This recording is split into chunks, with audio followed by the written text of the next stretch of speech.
Kick this off. All right, this is the June 14th special meeting of the Conservation Commission.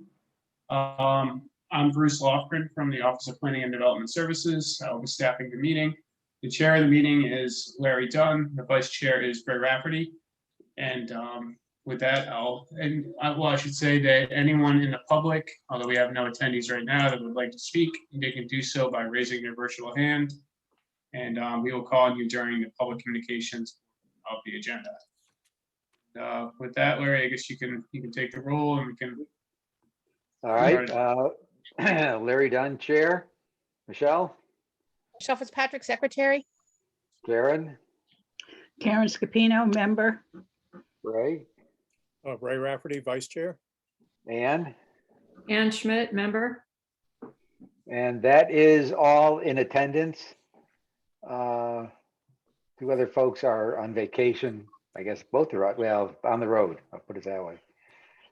So the first order of business is the approval of minutes from May 3rd, and that is in the agenda. And let me just bring, I'm kind of looking at it on the side. I'm not sure, unless somebody, are there any comments on the May 3rd meeting minutes? There, I found a typo under the public communications. Got it. Instead of accusation, I think it's supposed to be acquisition. Oh, yeah. That's a good catch.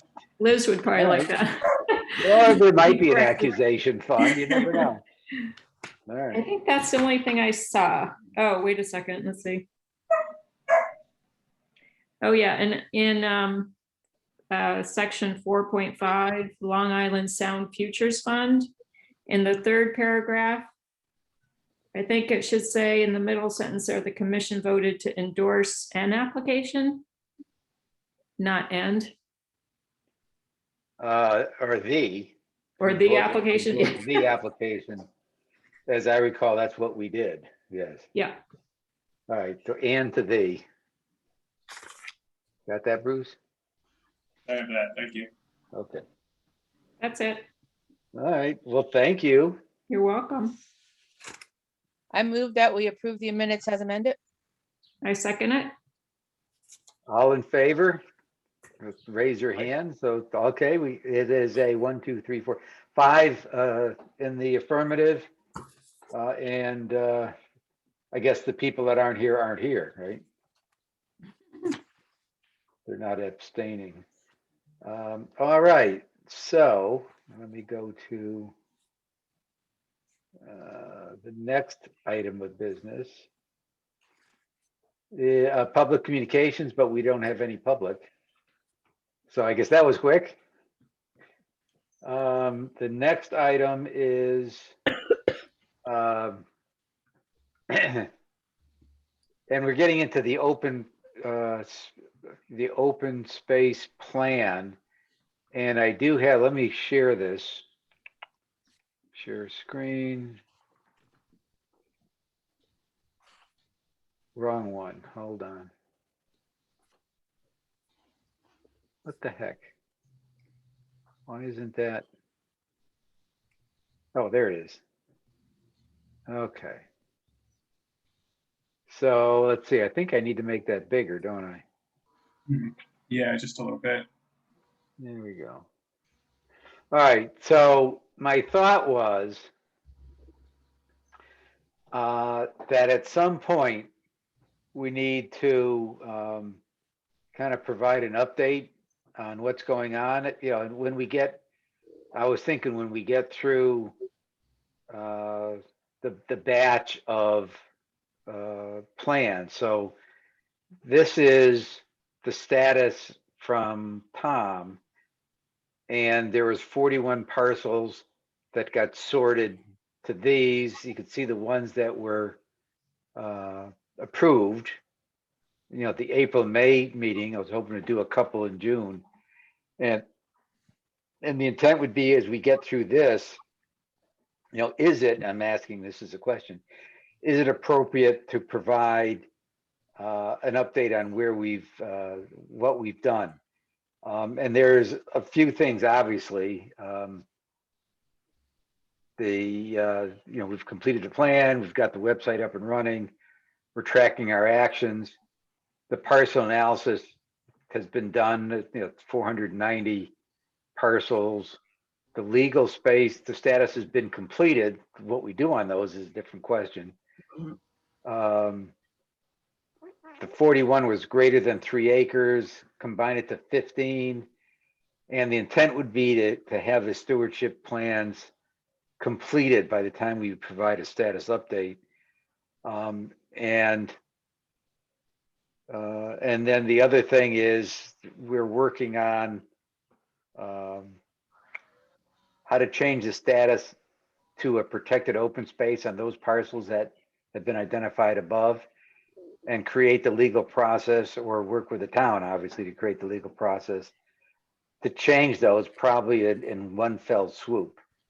And that's kind of what I was thought, is that at the end of all this would be an action item to the town council to say, we would like you to make this change to these X parcels to legally protected open space. I mean, I kind of gone through that whole sequence to get to that point. So I guess that my question to you guys is, okay, should we pursue this kind of a status with that being the end game?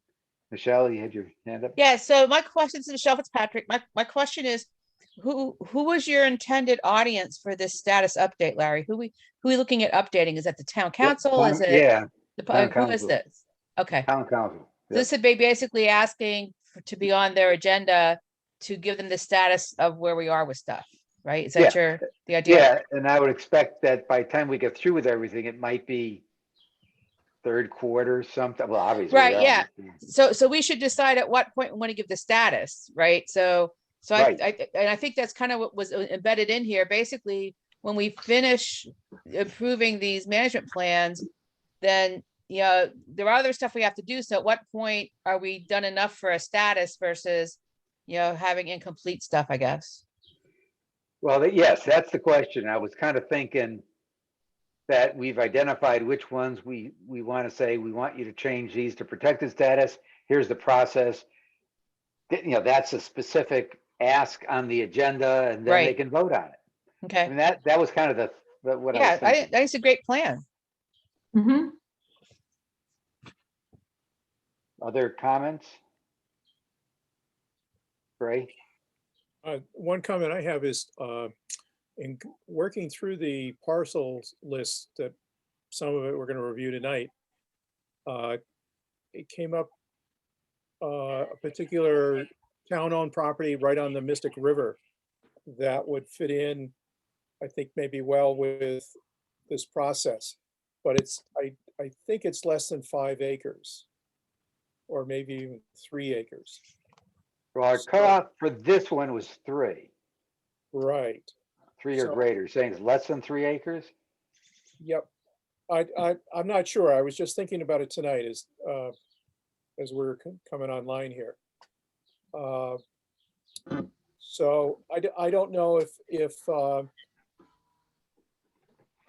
what we're going to do, moving forward, that if we find something that looks relatively important, that stands out on its own, but yet it's less than 3 acres. I think that's a valid question. Matter of fact, later today, I'm going to pose to the commission adding one more parcel. Now it's greater than 3 acres, but it wasn't in our original one. And it deals with the Wolfbrook parcels. So I think somewhere in this process to say, guys, do we, is there anything we want to add beyond the ones we've done, is a fair question. Michelle? Yeah, my opinion is that this is not there's no end game here, technically. I mean, we could be adding stuff when it comes up, and I think we should make we should vote on exceptions if there's a really good reason, and something that's on the water like that is probably a good reason. But I don't, Oh, you accidentally went on mute, Michelle. I did, thank you. I Okay, think part of the update, part of the discussion is the fact that this is an open process. all right, that's fair. But if there's something that we know of, that we know, Right, then handle I it think- now. right, then let's, Yes. yeah, then we can think about handling it now. You're right, I agree, it's an open process. We don't know what we don't know. So Bray, I would suggest that this is not gonna happen for at least 2 months. I mean, 2 more meetings. So if there's a parcel that's beyond this list, then any commission member can bring it up, I suppose, or anyone from the public could bring it up for consideration. And what I'd like to do as part of our process, I'm going to try it out tonight, is to vote. In other words, say, here's a new parcel beyond our initial list. Do we agree we want to create a stewardship plan for that or not? And then kind of that becomes our go forward process after this list that's on the screen now. Is that okay, Bray? Sure. Okay. All right. Other comments? Karen? Just one, if you go back to the top of this paper, it's really a correction. You have compete instead of complete. Where is it? 4B, open space legal status competed. I want to change that. There we go. That was quick. All right, edited up in real time. Thank you. Yeah, well, I expect that this is an outline. We'll come up with a presentation that has some pizzazz to it. So my intent was to say, to get agreement that we want to do that. Obviously, we're going to review what the package is, and it's going to be probably late third quarter, I'm assuming. But it takes a couple of months to get on the agenda, as I gather it, Bruce, given all the things that are reviewed at the town council meeting. Yeah, I would agree. It Right. usually takes a month. Yeah, so so there's a lead time. All right, so we'll continue to work this, and I'll continue to kind of work as we go through here. And as you folks think about this, if there's other things you want to add to that status session, jot them down and pass them across to me, and we'll start to expand this. Let's call it, the outline per se. All right, so that was that one. So that didn't require a motion, I didn't think, Bruce. It was more of an action to go forward and create a plan. So the next item was the index. Oh, we just kind of looked at the index, actually. So the index is what we looked at, and then there's the Kerrigan, Conrad, Fort Hill, and Industrial Drive are the ones that are now in your agenda package. And there was a concern earlier: is do we need Tom here or not? But there are other members from that subcommittee here. Okay. So I'd say let's take a whack at it. If we determine on a parcel by parcel basis that we have unanswered questions, we at least can then get those questions highlighted and go from there. So let me share the agenda. Word, Excel. Where is it? Acrobat Pro. There we go. All right, so this should be, oh man, too many things on the screen. I can't see it. All right, I'm just moving things around so I can get to it. All right, so the first one would be the Kerrigan open space areas. Now, what we've been doing is kind of going through not all the I shouldn't say boilerplate, but not going through the research per se, but kind of focusing on the recommendations. And this is, again, is 3 parcels, about 5 acres in total. And let me get down to, well, I guess the picture of where they are.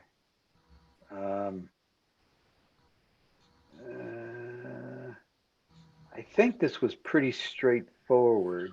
All of them. I'm trying to get down to the, okay.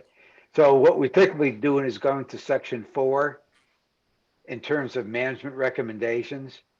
And these are, I would say, standard ones. Any comments on, section 4?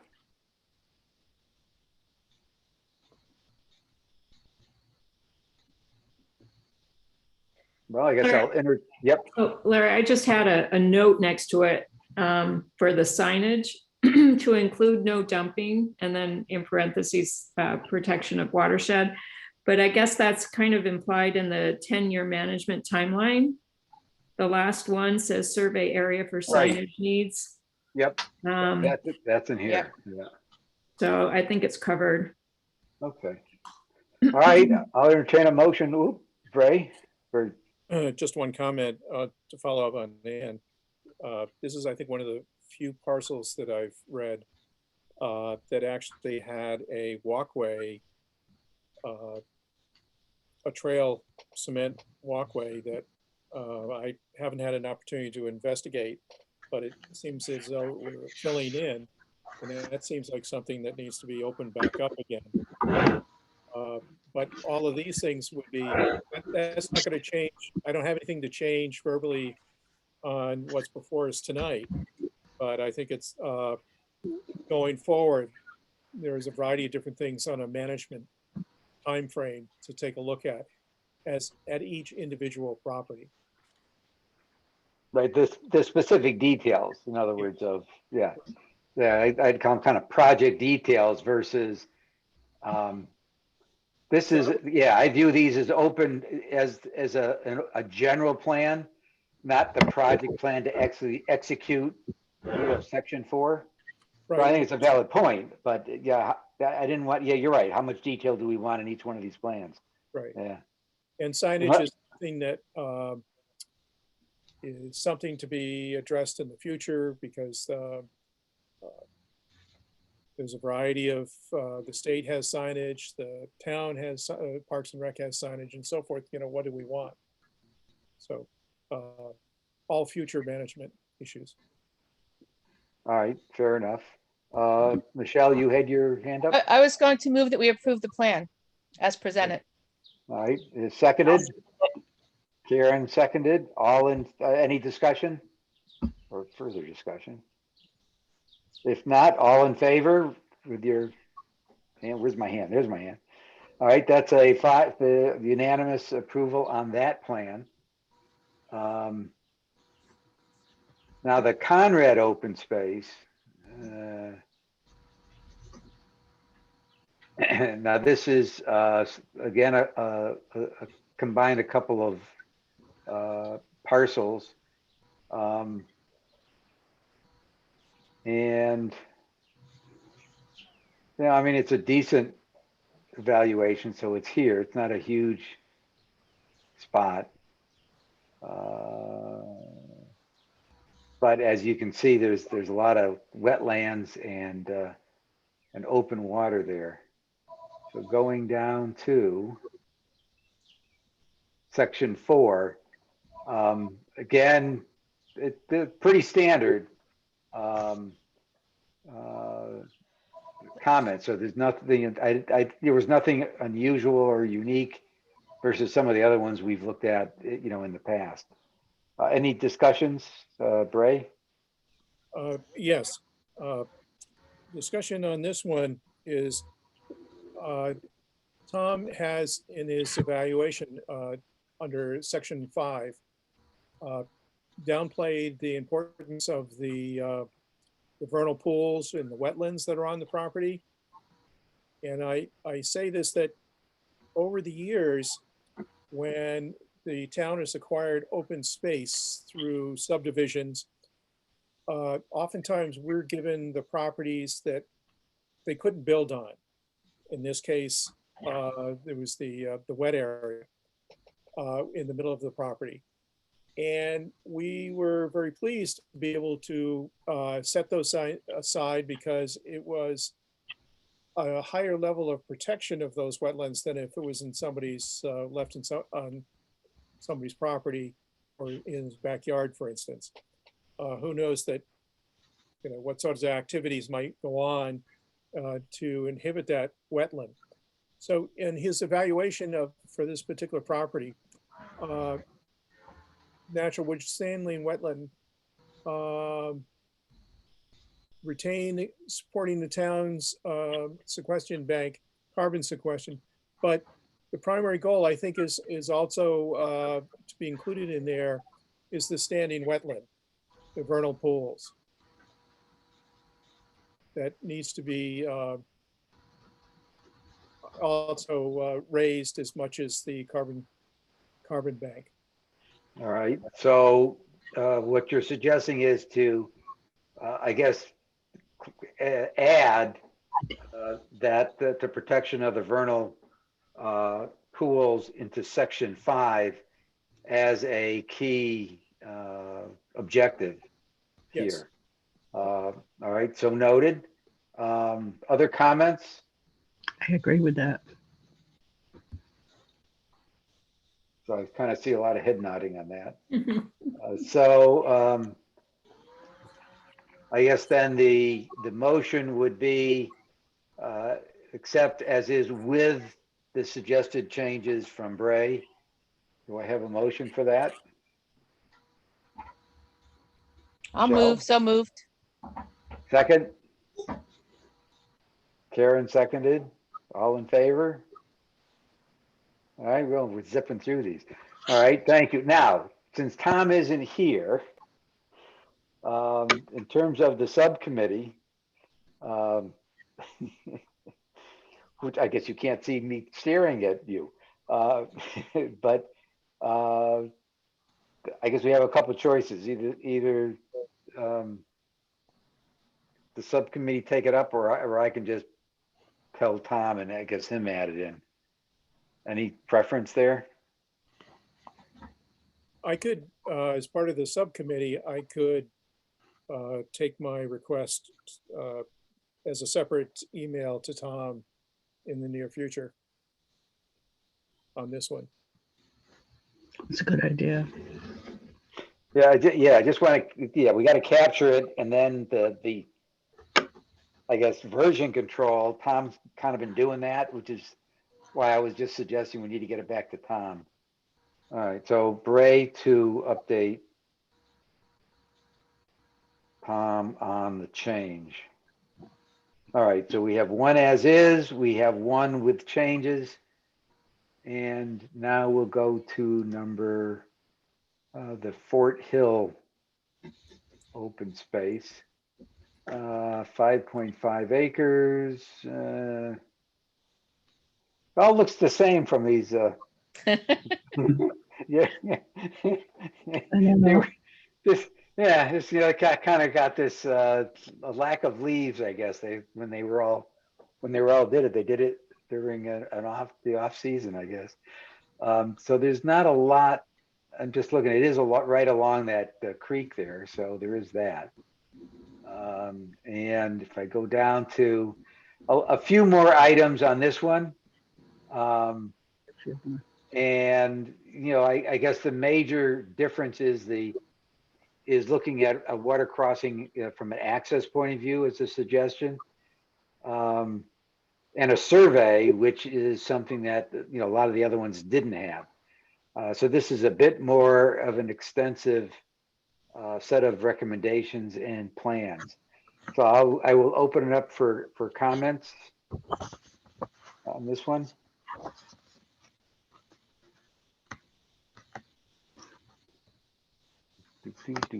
Going once, going twice.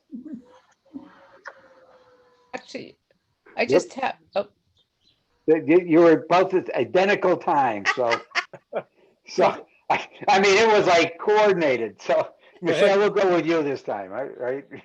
okay, so Michelle Fitzpatrick, The only question I had, and I'm guessing since Tom worked on this, he would know, because we have GOSA as a partner and talk about what they might have interest. So I'm guessing he talked to his wife and he knows that to be the fact.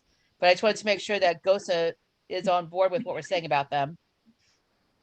Well, it does say potential partners, and I'm going to talk about GOSA coming up, in about another 10 minutes. So they have been very supportive of it. So Okay, yeah, I don't see that as an issue. They Right. do seem to generate the most volunteers to be able to work on this stuff. well, yeah, not only that, I expect that, we're gonna end up leaning on them to get a lot of our volunteers for a lot of this work that we're doing. But I just wanted to point out that, we're not just banting their name around, that they have been in this, so you've been in some kind of discussion with them about this and they have, some interest. I think that's a fair assumption. Yes. Okay, Bray, you were. I was again, this is Bright, just pointing out that Tom has captured that it's Fort Hill Brook that runs through this property from north to south on its way out to Long Island Sound.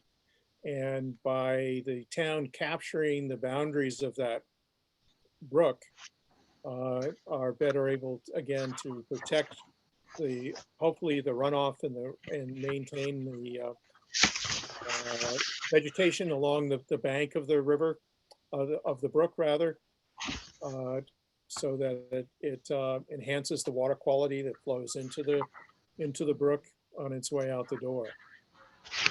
Yep, I agree. I thought the watershed protection, is that sufficient in terms of your?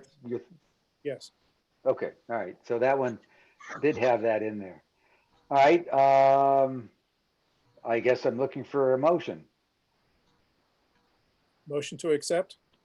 I second it. All right. Bray and Ann is the second. Any discussion or further discussion? All in favor? It's another 5-0. All right. The last one, actually, it's not the last one, but the one that's here for approval is Industrial Drive. Okay, this one's a little bit bigger. We're up to almost 30 acres.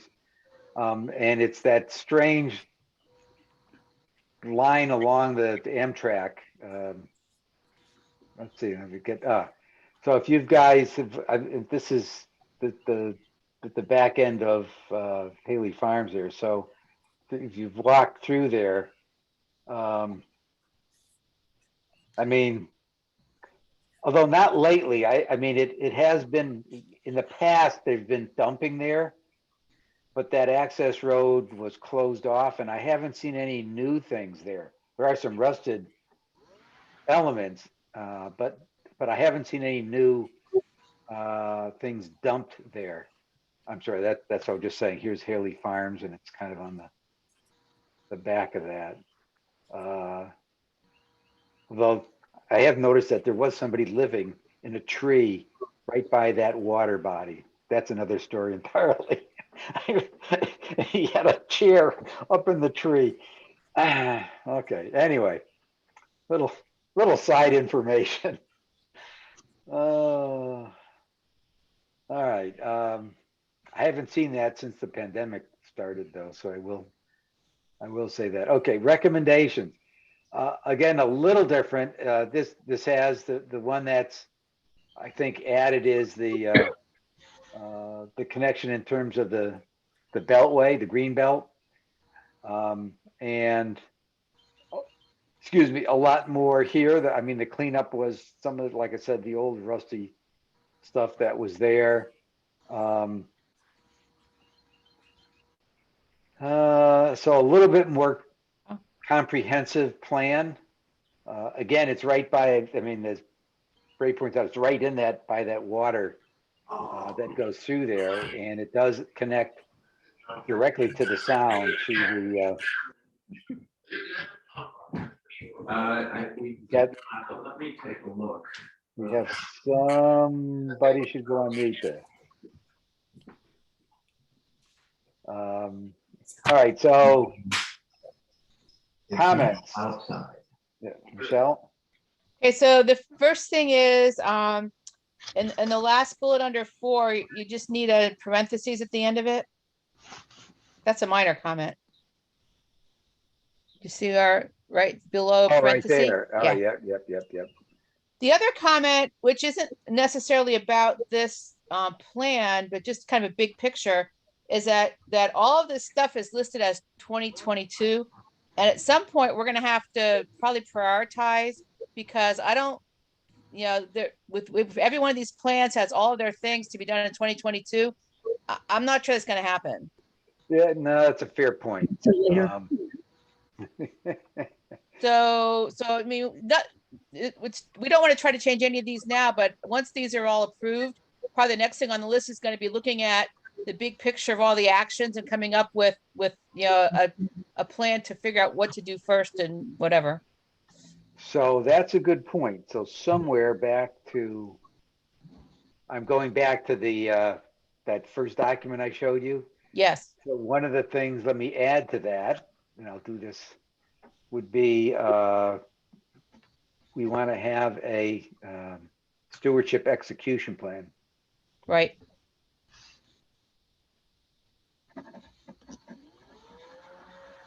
So that's prioritize, and I'm going to say estimate dates Yep. of implementation. This almost sounds like we had a plan here. Create the big plan, create the stewardship plans, and execute the stewardship plans. Oh my goodness. Okay, I've added that. That's a good point. I added that to the open space plan execution document that I was working on there. All right, back to, where did it go? Back to this. All right, good comment. Other comments? Right? One comment I have, regards to in the evaluation again, I look at that at the tail end of the report for each one of the properties. And this is the one we had a discussion before. It contains tidal wetlands, and Tom added the pictures of the sea level rise and its effect on the marshes in the immediate area of this particular property, and the effect that it will have on this property. That one of the unique features of this property is it's one of the few that we've looked at that will offer additional upland for salt marsh migration, sea level rises. So this particular property, because it's right on the coastline, it is partially tidal at the end of the watercourse that runs through there. And as sea level rises, it's going to need a place to push back further inland and hopefully reestablish a new salt marsh further up, higher up. And this property allows that. So even though it's on, where you've got your marker there, but there isn't anything in the verbiage in number 5, the evaluation. So I could bring that to Tom also and see if something could be added to it. All right. I mean, that's a good point. I mean, there is, I'm trying to remember how big it is. It's probably not more than 4 feet by 5 foot access tunnel. I mean, does that have to be increased? Do you have to allow more water in there or not? I mean, things like that. But you're right, that does surge, and that water rises and falls based upon the tides. So I think that's certainly consistent with what's already in there. So I don't have any, I certainly would support adding that into section 5. Mhm. Yes, I agree. I agree.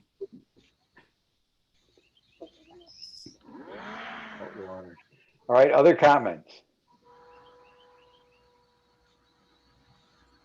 All right, looking for a motion that as amended by, I guess we have the right comma and the and the addition to section 5. I move that we approve the plan with those changes. Seconded by Second, Bray, seconded, all in favor? All right, there we go. And Bray, I'm gonna ask you, make this just one letter to Tom. Would that, yes. Yes, very I good. can do. Thank you. All right, so those are the 5 we had. Now I want to bring up something else, which was, now I don't know if you've seen this. Let me, hold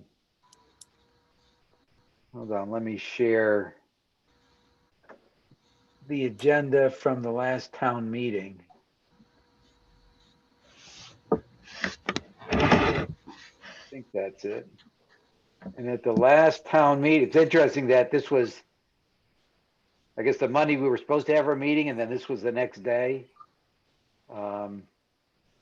Let me go down to, where is the end? I think it's after this. On the Wolfbrook property, that's where I'm.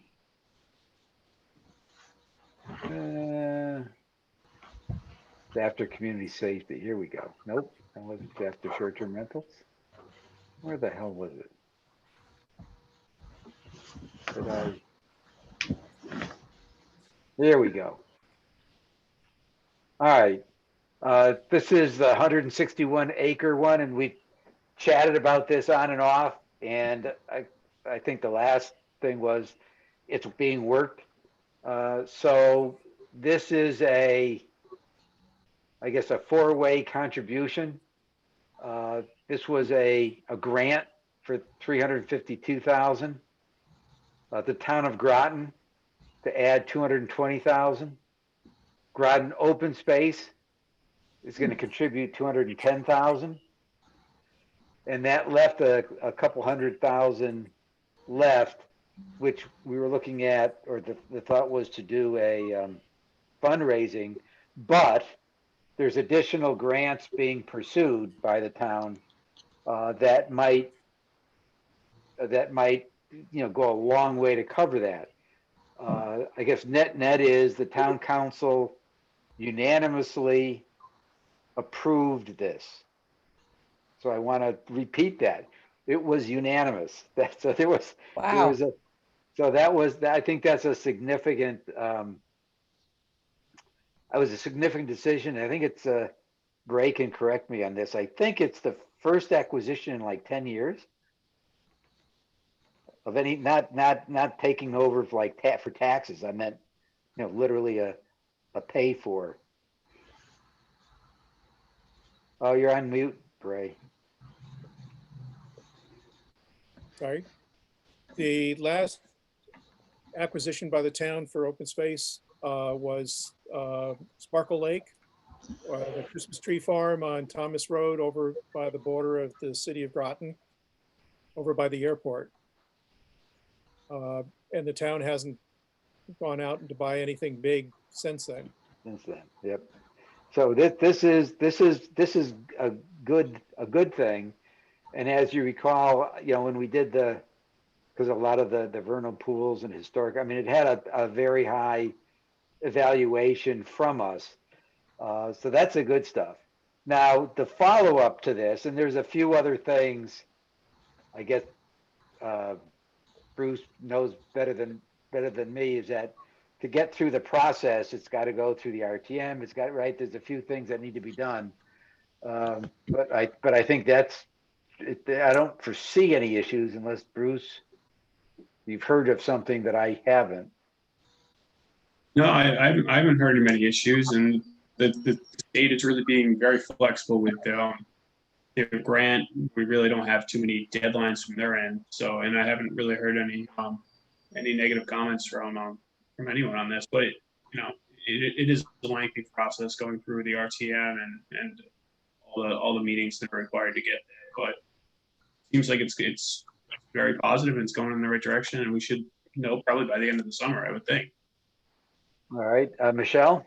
This is Michelle. Yeah, this is great. The only question I have is, since GOSA is involved in this, I'm sure we had a discussion, I don't remember it. Are they going to take over as the stewards, or are we gonna have to add this to our list? I'm gonna get to that. Okay. That's my next comment. And I think, oh, the other thing I probably should mention is that the owner took his asking price down by, what, about 80,000? I'm trying to remember now. Yeah, that's what it Bruce? looks like. Yeah, it's the first paragraph background. Yeah. So I mean, everybody kind of came together. So subsequent to the Tuesday meeting, I did have a session with John Reiner and then with Joan Smith of GOSA. And the agreement, the tentative agreement, because obviously it's not legally final yet, but the agreement is that GOSA doesn't want an ownership, legal ownership of it. It's like the town would fully own it. However, GOSA would have a say in the stewardship. So I did talk to Joan, and I kind of went out of a limb, which is why I'm bringing this up now for your review and approval. Is I went out on a limb and said, look, we have a process, a stewardship plan process. I sent her, the example of the documents, and suggested that adding GOSA member or members to the subcommittee, and which would be fine because they're not voting members, Bruce. So there's nothing wrong with adding, non-commissioned members to that, and create in the format we have, as certainly as the basis. If there's something that would need to be changed, we would, but I'm not sure there is. But add that to our list as a Conservation Commission sponsored stewardship plan with GOSA participation. And they obviously would then, provide the volunteers and other things and help coordination. So that was kind of the plan, the suggested plan that I'm throwing out there. I have an upwards facing thumb from Michelle. Other comments or input? So you're saying this would be a stewardship, a stewardship by GOSA we partner with them, the commission partners with GOSA? Well, if you recall our stewardship plans in section 4 have in there who's going to do it. Right. And most of them say proposed, right? So this Yeah. one would say it's not proposed. It would be the comment that Michelle said earlier. There would be a definitive statement that GOSA does do, and then we could determine what GOSA would do, what Public Works would do. Okay. That Okay, would be it's a part great of the idea. stewardship plan, right? And I'm sorry, I did copy Mark Berry on it because I think that Public Works should also. I mean, it's a big property, right? And they are looking at. I probably should point out that one of the things that came out of the town council meeting is on the north end of the property. There's kind of a flat plains-like area that there was a question or a request that could we do a disc park there? Joan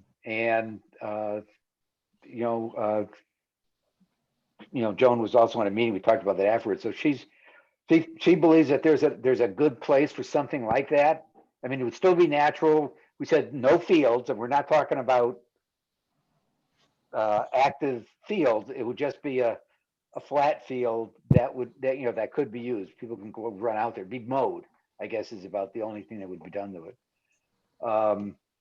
Anyway, but those are the things that would be determined through there. So what I wanted to do is get a formal motion that we would add this, assuming obviously that this plan is legally executed, and it becomes town property, that at that time, we would then add this to our list. Kind of gets back to the point that Bray said earlier about adding things to our list. Great idea. So Yes. moved. Is there a second? Then I'll have to make it up. Okay.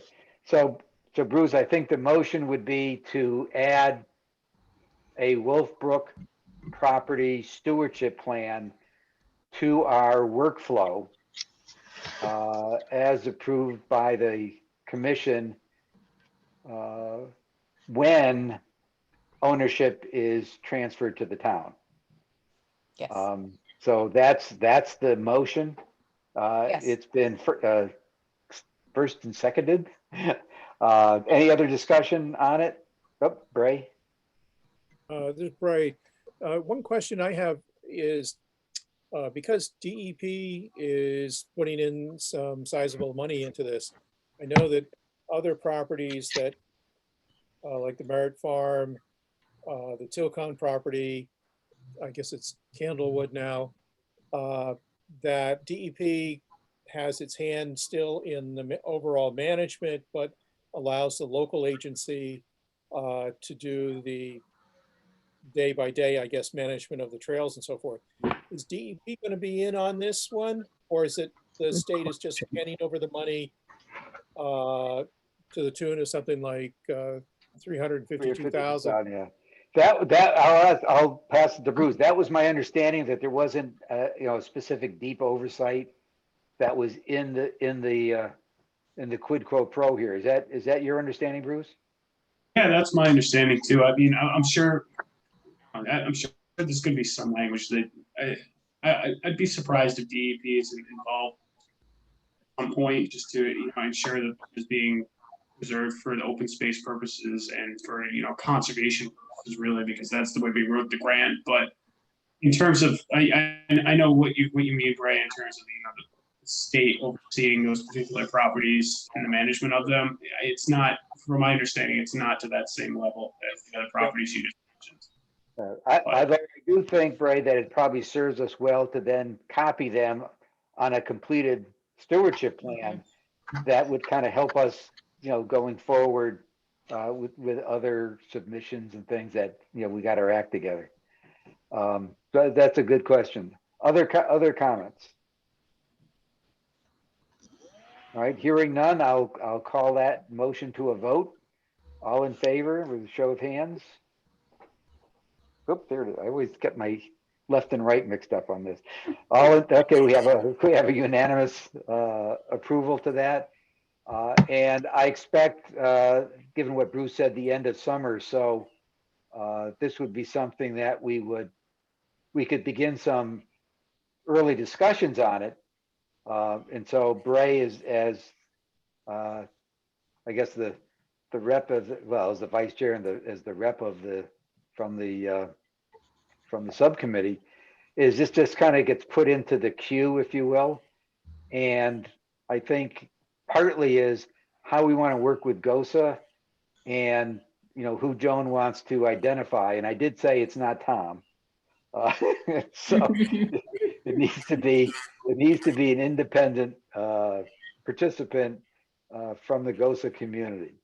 So I thought, all in all, this lined up very nicely in terms of our plans and processes, in terms of the town's effort and staff's effort. So my thanks to the town staff. And Bruce, did a lot of work himself on this, and I know John Reiner did a lot of negotiations and movements behind the scene on this. So a good job by all, and I think this is a notable achievement for 2021. So very good. So Bray, it's not all these old days, all these in the olden days when you got all this land. We actually got something. All right, super. Let's see. So far we've been chugging right along. That was okay. That was all right. The next item on the agenda was the website status. So I'm kind of going into a process here on the website. So I'm kind of falling into, I didn't quite plan it this way, but a monthly update. In other words, we do our monthly meeting. We determine what things we want to, put on the website. Then I put together the package, sent over to IT, and they get it up there within a couple of days. So I think we've got that process down. So from the last meeting, I did put in the updates to the approved stewardship plans. So this, let's call it this is June. So the June update so far has once we get the changes made, we would add to that list the additional ones that we approved this time around. The other thing that's on the is to have your input or your vote on adding another video. And let's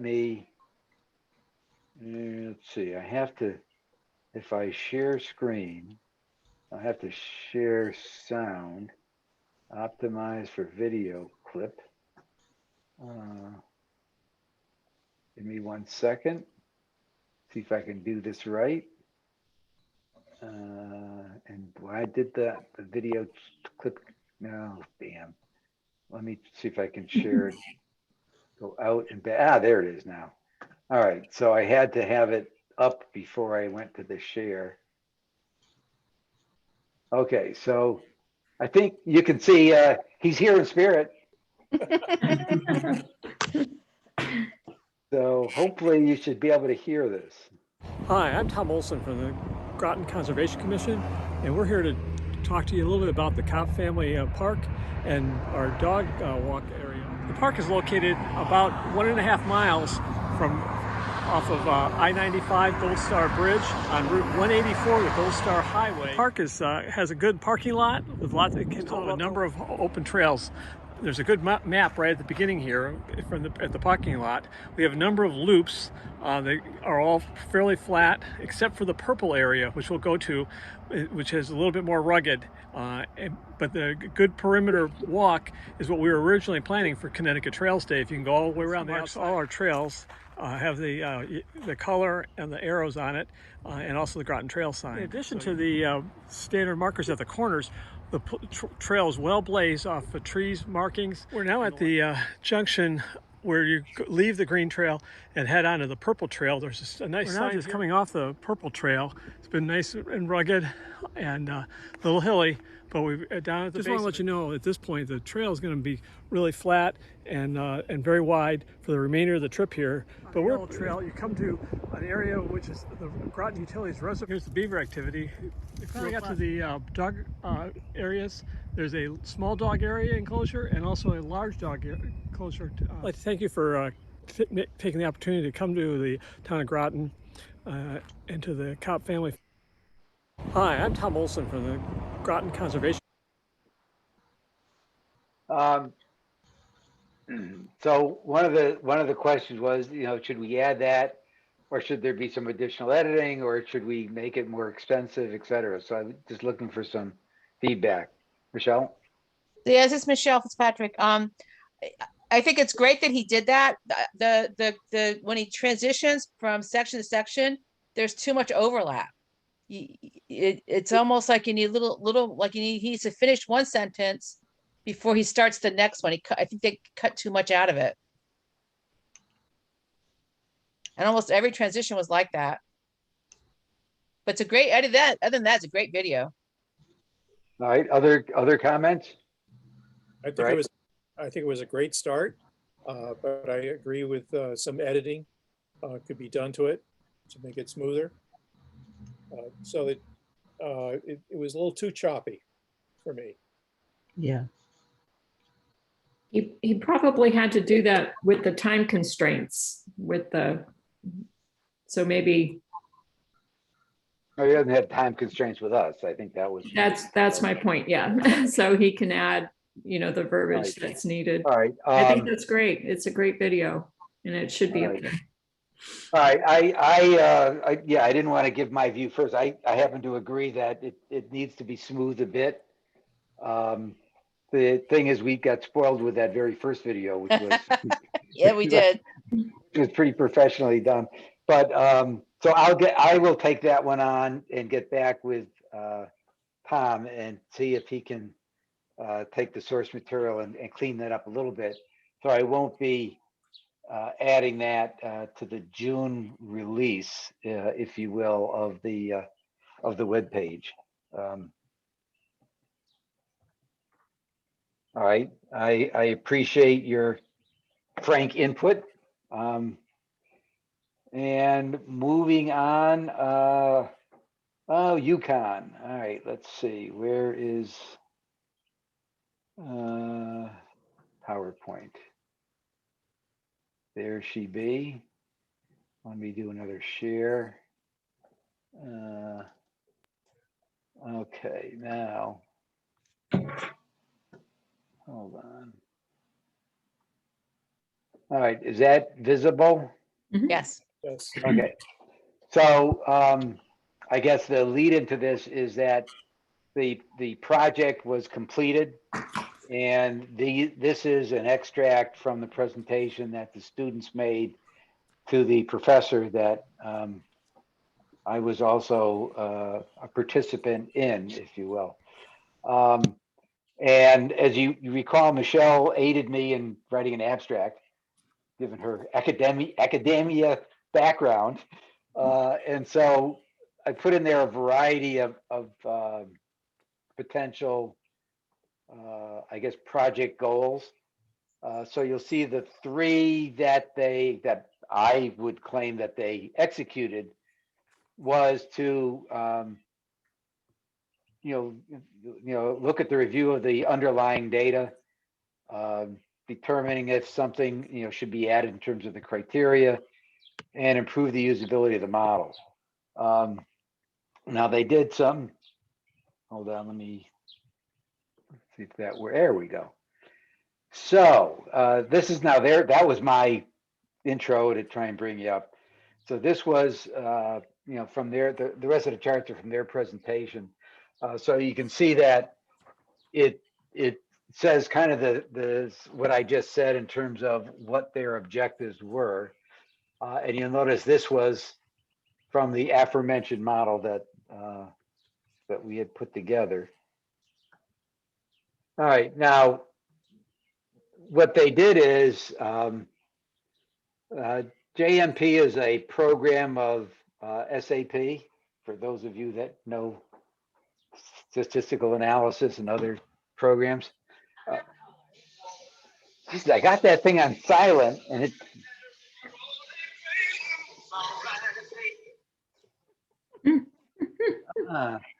That's my favorite tune from a good British show. You guys should look at that.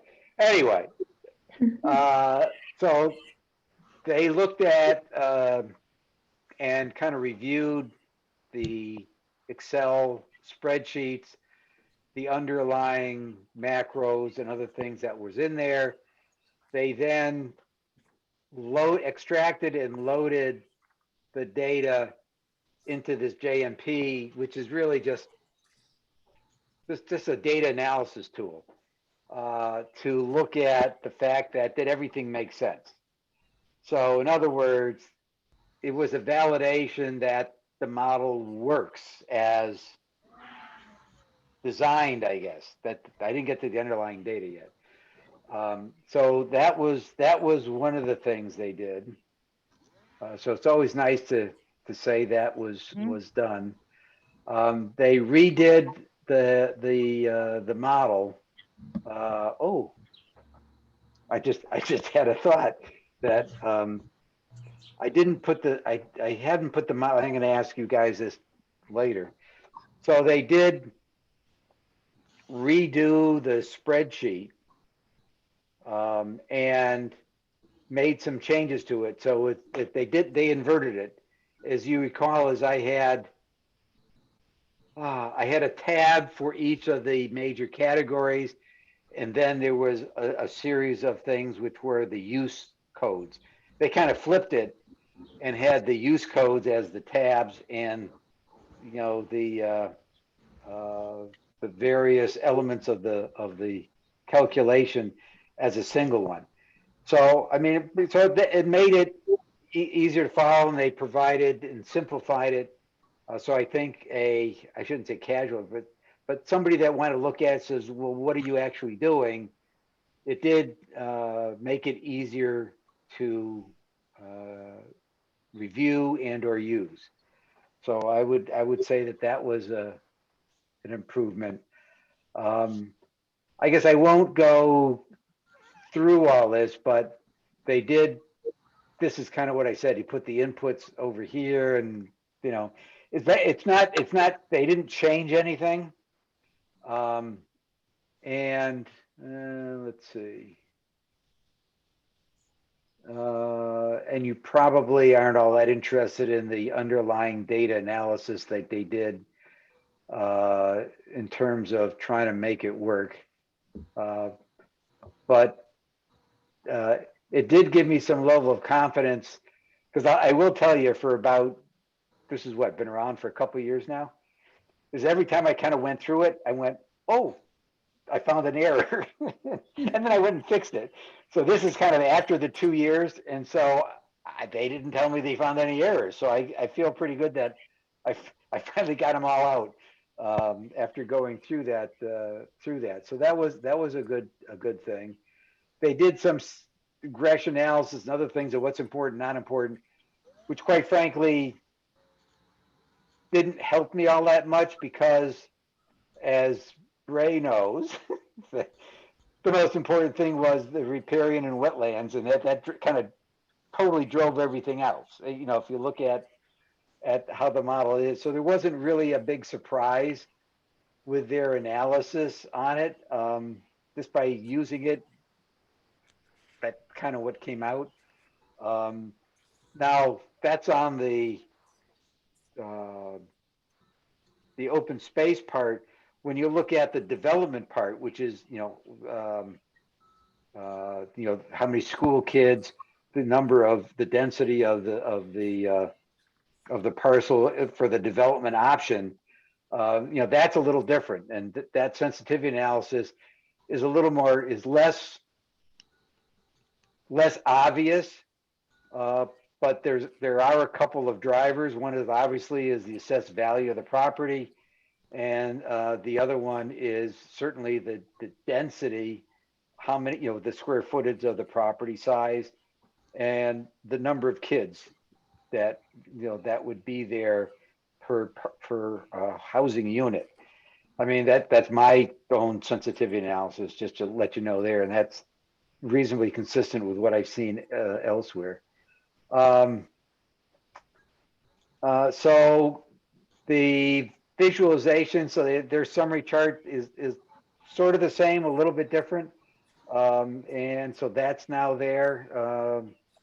And I guess that's it. So there's not, from your perspective, there's probably not a lot of new stuff. They did say that their review of the source data, they said they couldn't find anything better. Now that doesn't necessarily make me feel good.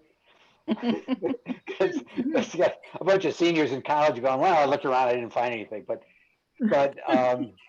at least it tells me that there wasn't something obvious that was out there that I missed, because I looked for a while and I couldn't find anything. So they did kind of verify that, no, there really isn't anything that's out there that's at least easily found. How's that? Let me put it that way.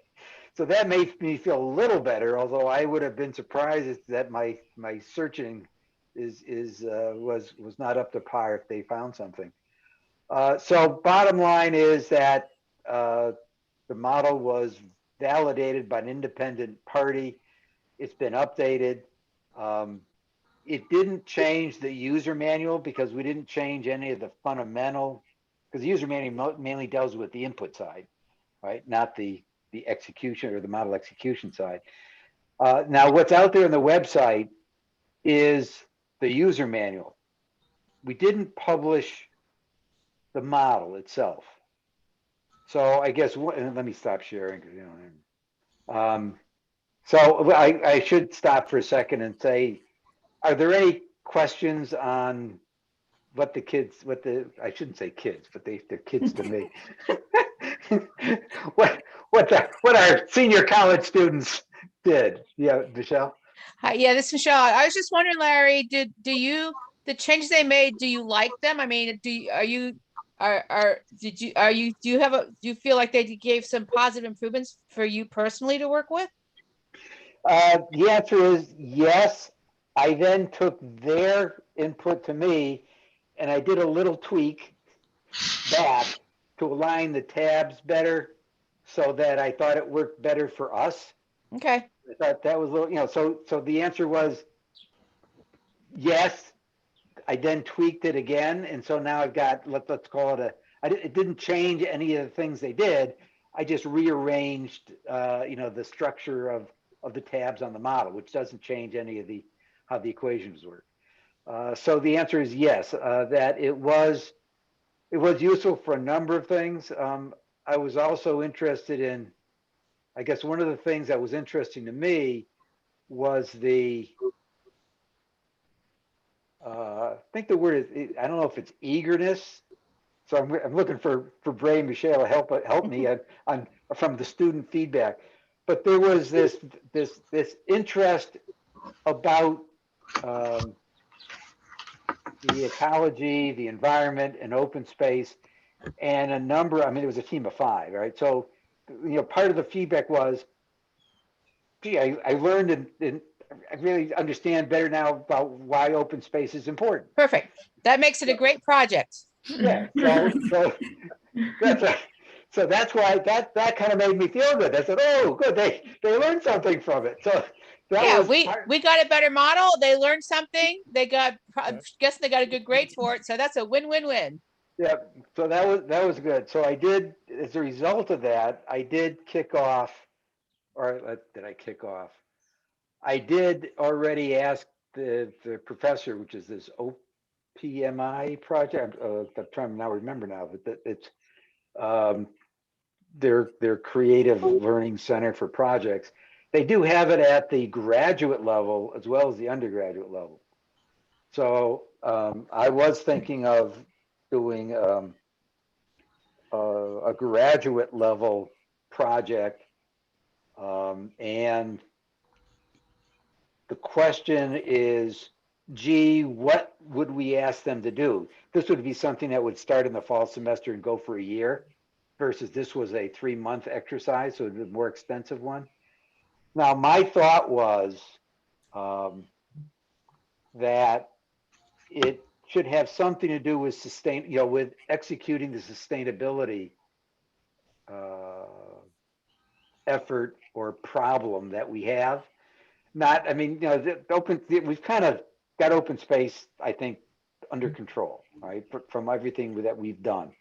So then the question is, well, where do we look next? How do we act? We have this sustainability task force that put together a number of recommendations, but it's really high level, right? And so the question is, well, what data do we have? Where do we start? What do you do? Do we need to do a review of the sewer systems and the water systems, to say which ones are going to need check valves? Or, I mean, what can we do that's a constructive, assuming data driven, because that's kind of one of the things. Yeah, Bray? Just one quick thought. I think infrastructure like sewers and water, there's a lot of input engineers that are working on that project. For us, our sustainability has circled around, and the big emphasis now is the carbon bank, the amount of trees on the properties.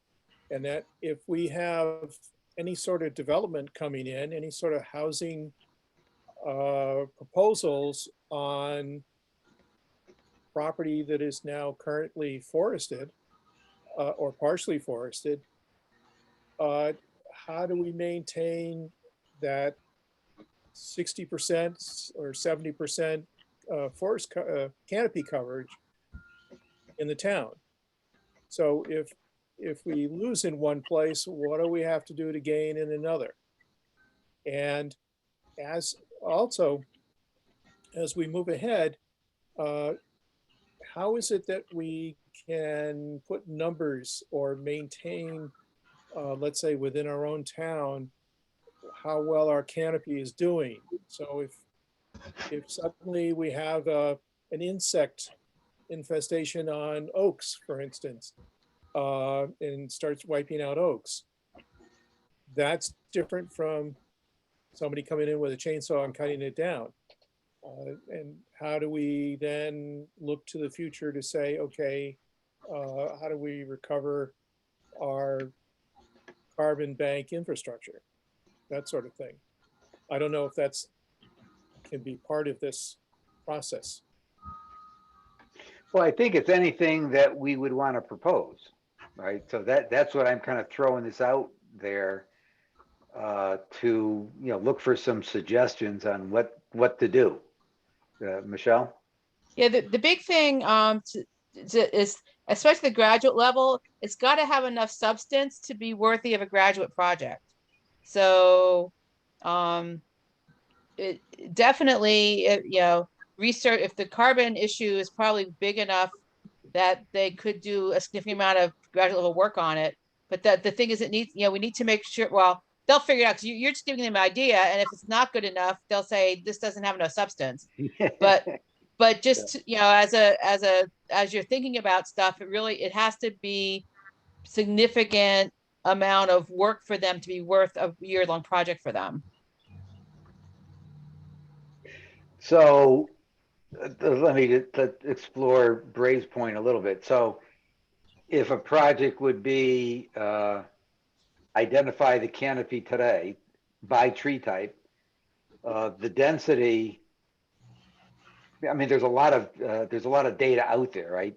Come up with some density, and even the undergraduates guys thought that there was more that could be done in terms of, having a more granular analysis of the tree coverage, because we had a fairly simplistic one. Right. But then that's like the inventory, right? Then the question is, how do you monitor or manage, whether it's disease or whether it's, then where are areas where you could put trees I mean, there's got to be a couple of flip sides to this, right? One would be the inventory, then the ongoing management of that, and then how do you replenish or maintain carbon? What are options or places in the town that one could seed, if you will, or provide plantings? I don't know. I mean, so that's that. Is that significant enough? I don't know. You guys would know a bit more than me. I mean, you're dealing with the student body there.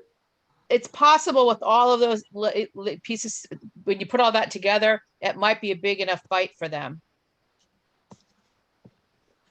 All right, so that's one potential. Any other ideas that off the top of your head that is out there? Are there any other areas of the model that they suggested that could have more details? I mean, did they suggest anything else as a follow-on? That was the only one that when I looked at it, I went, oh, that would have been nice, but then they didn't actually update the model to do that, right? They just said, they did some analysis that said, here's a little different way of looking at it, but then didn't update the model. That was the only one that I recall offhand. I can go back in and double check it, because they did write well, I could probably send you guys the report. Send out the report. You can grade it, by the way, if you'd like, just to keep your hand in this. Also, is that something we could post on our website? Mhm. Oh, they post the report on the website? Yeah, I would get permission from the professor to post the report on the website.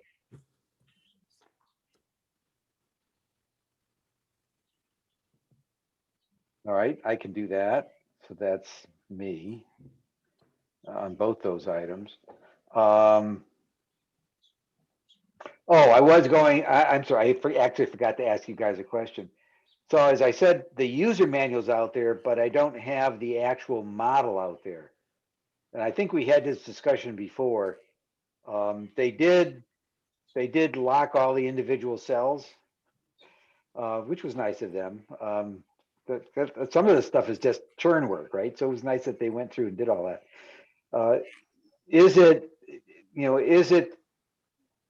Does it have any value to put the actual model out there, or the user manual is sufficient.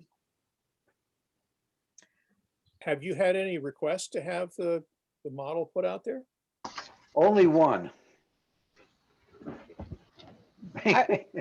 This, Michelle, I would recommend not posting it and letting people ask for it if they want to have access to it, because you want to know who's playing with it. That's right. Well, that's how we've been doing it. And, you know, so if anybody asked for it, I did send it to them. It might have been two, but that's it. Well, most people don't want to sit there and plow through an Excel spreadsheet, right? That's why the written one was a lot more informative in the rational background. All right, other comments? Because otherwise I will then leave it the way it is. It's not, I will, a good thought on publishing the Yukon study final report. And I won't publish the spreadsheet. Larry, did you go back with the new model with some of your older assessments to see how were they pretty much the same? Yeah, they didn't change. I mean, I have used it. I mean, so I got nothing. So they said that there was no changes, or they verified, as I said, they verified that the equations are there. So I guess the question is, I got to use it. Oh no, I did. Just look at some of the same properties that you ran through the model. Just to see, satisfy yourself that you. I think I did. Out of whack. I think I did that just for Okay. that very reason. I'm trying to remember now when I did it. But I'll put in my notes to double check the old versus the new. Because I do have, that's easy enough to do because I got the old models and all the ones, I just plug the data in. Pretty straightforward. All right. All right, any other comments on that? You guys think about it. I've also asked the town staff to come up with some thoughts on how to help or what use I don't know, you know, you get 4 or 5 really smart guys out there working on this thing, you know, what help could they use on it? And again, it would be, you're right, you know, what Michelle says, it's got to be something with little teeth, something more data driven, something that they get their teeth around. But I'm waiting, Bruce, for the town's feedback. Okay. All right, the next topic is the Groton family farm. Did you guys get, was that in the? Yes. Yep. Yeah. Okay, Yeah. so that's, oh yeah, that was in the handout. Where is that darn thing? So my thought on that one was Groton Family Farm. So let me do that. Let me do a share. Share screen. Where is that? There we go. All right, you see that? Yes. Okay. So they went through what I would say is A, B, there was 4 options in there. So my thought was, from a conservation commission point of view, A, do we want to weigh in on a particular option? And if so, what would it be? I mean, as a formal response from the Conservation Commission back to the family. I mean, they did a lot of work in terms of providing these options. And I thought it would be, you know, certainly worth the time to ask if we want to provide that feedback or not. So what's your druthers on that?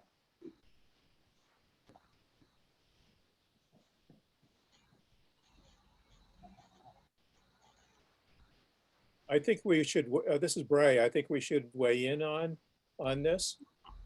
Do you have, or does Bruce have a sense of where this whole process is? You know, the very detailed proposals, or the 4 proposals, but what's the timeline on this? of any activity going forward. Any decision being made and then going forward.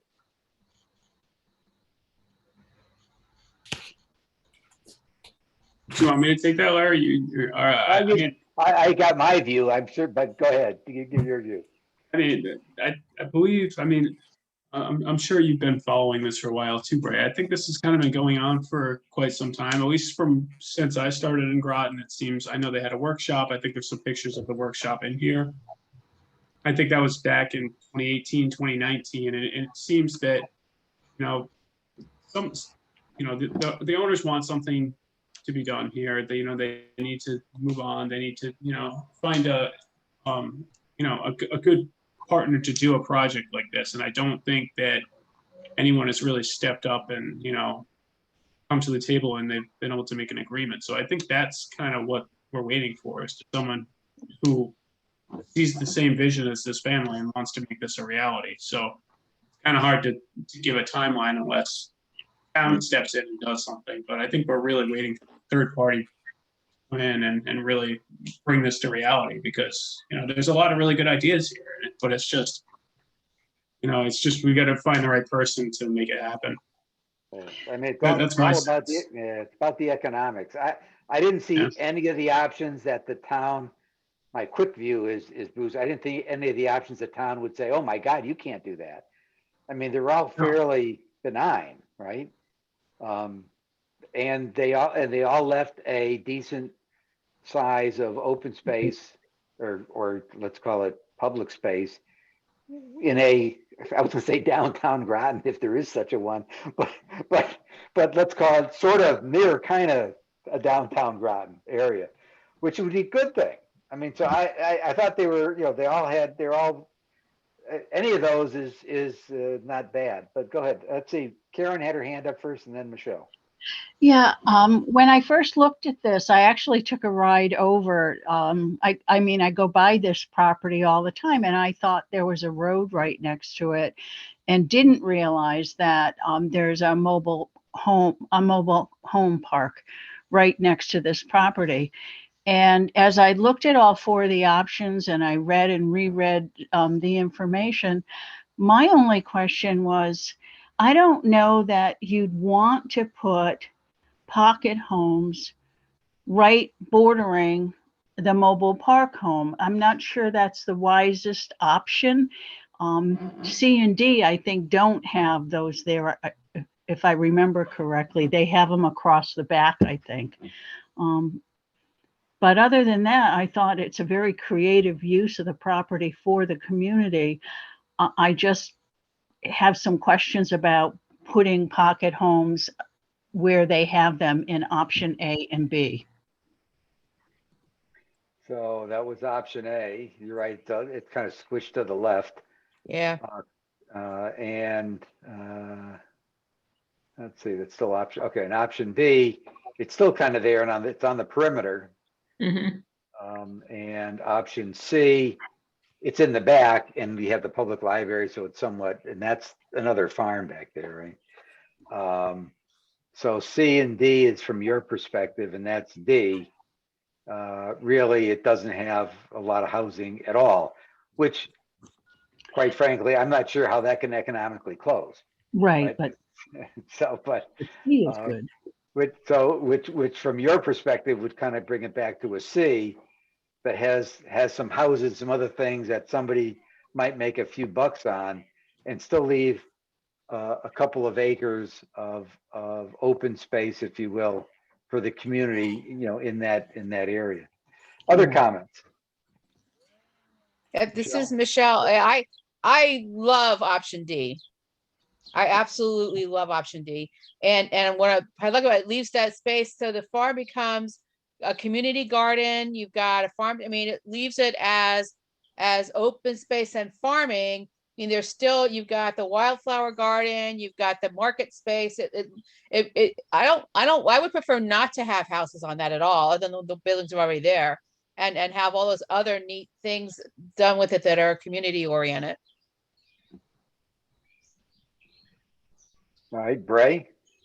I support what Michelle was saying, that when I looked at all this, I liked option D the best for myself. Standing back and thinking that where this property is located between the town hall, if you will, Fitch Middle School, which is now sort of the community center, and the library property and some of the activities that go on outside, the skating rink that's there. I guess there's some other property for some options close by, that looking at the town is town green, or there's no central downtown, if you will, where there's some elements there. This property is sort of in between those two busy areas. And if you put houses in there, especially across the back, and I agree that that would be a better alternative than up against the trailer park. But once you put houses in there, the passage of people from the library through that property, and then let's say toward the town hall or toward Bluff Point, is closed out. Because there isn't a good way to go back and forth. Once you start putting the houses in there, I really feel that it changes the whole complexity of the property. I'm not sure that how really effective, unless there's the right person is in there that can operate, change the barn, rebuild it, make it into some sort of a small business, as well as some of the historic houses, put the money into it to not only upgrade the historic house, but also to do something inside, make it a much more commercial. I don't think that the community gardens, the small bit of property that's left, is going to be very functional. I think that's just going to go by the wayside. So I'm at a crossroads for myself to say, do option D would be, to me, the best of all worlds, if you're going to keep it as any sort of a community gardens, wildflower gardens, involving with the community versus developing it. And once you put houses in there, then the whole complexion, to me, really changes that whole property. And next thing you know, probably the old houses are going to be, if no one wants to come in, they'll tear them down, put more houses in there. And then all of a sudden now you've sort of closed off that area as being a, let's say, a downtown connection between where the library is and where the town hall. All right, other comments? I agree with everything that's been said. I agree with Karen about the pocket housing not being there, and agree actually that having no housing would be the best option for the property. This one, option D, looks really, really nice. All right, Michelle, I think you're.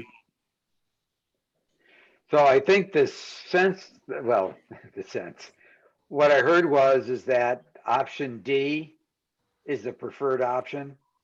And given if we were talking ranked voting, then option C would be the next. Remember, this is private property, so they're going to do what they want. But in terms of feedback, then the next option from our point of view would be option C. Is that a fair summary? I think that's oh. Go ahead, Ann. Oh, I think that's a fair assessment, although I really like the putting in a little bit of the reasoning with the house that Bray brought up with what you're doing by putting the housing in the back is not encouraging that flow between the properties. Right, and it's right where I was going with that. That's perfect because not only is the public library there, but the senior center is too.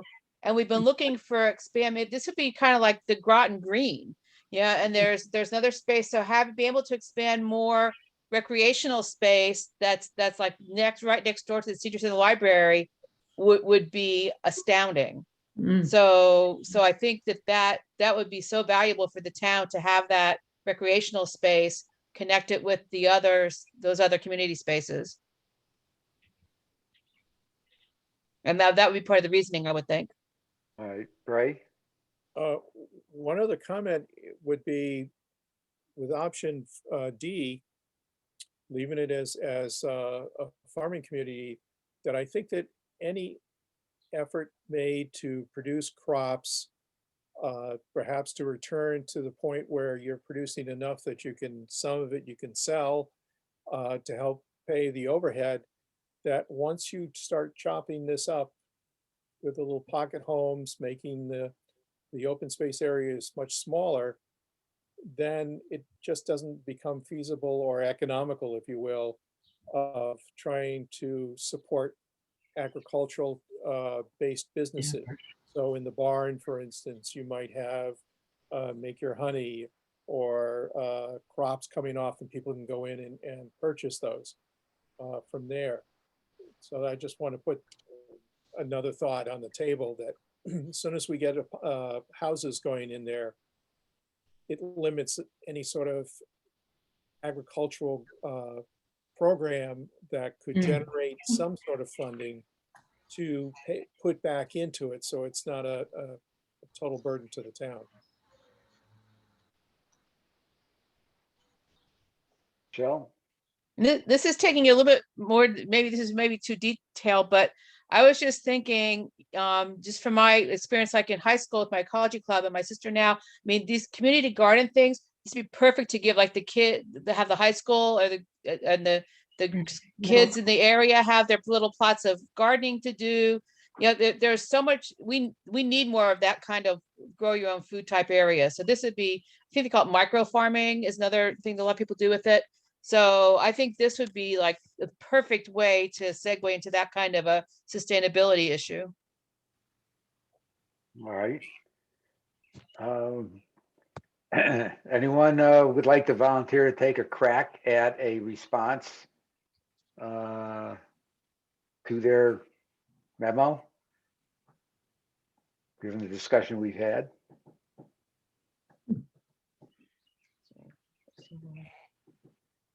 Don't all jump up.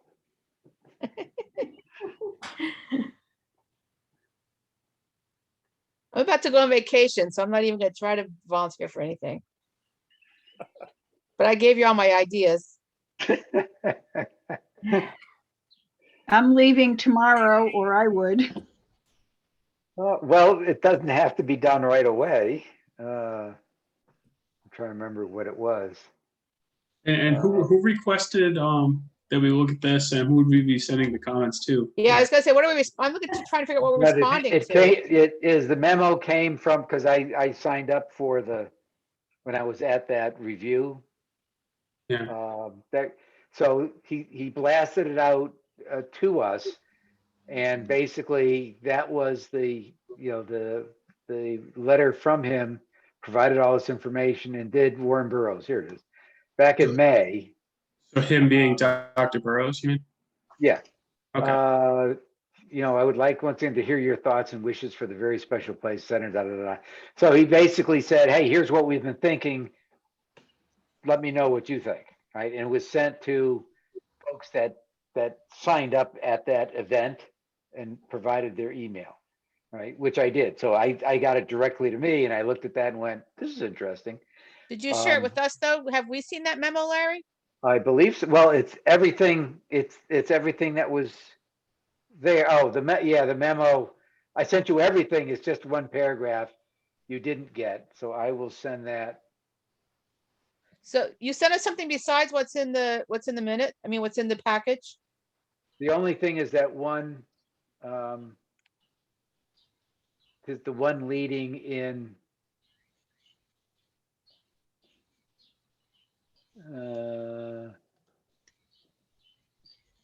All right. It was just the email he sent. There's one paragraph in there that just said, "Please let me know." I just sent it to you. So you'll see that one paragraph. But no, it's been out there since May. So it's already now June. Well, it's a month, or May 18th. Oh, this is about a month. So no, I don't think we need an immediate response, Karen, since you volunteered that if you. Yep, So sure. Sure. You're not doing this stuff on your own, I mean, I because, know. No, I'll write it. all right, Uh, so, because what we'd like to do is have it from the commission, so the I'll way write it this and would work send it is, to. Go yeah, ahead. you'd get it, you do a draft, we discuss it, we kind of edit it as a team and then we'd send it out. So Okay. that's how this would work. But the Okay. sense of it was, A, we wanted to provide a response. B, that we liked option D, right? With a, I don't know if you want to word distant second, but a second one also ran would be option C. And then the rationale why. I do agree it would be useful for the commission to provide that feedback. So again, as an action item, Bruce, I don't think we need a motion on it. I think we need a motion to send the letter, but not a motion to write the letter internally. The draft. Yeah, no, you wouldn't to write the letter. If you wanted to write it in draft form and then review it next meeting and send it, or is that what you're kind of suggesting? Or- Well, I'm gone for,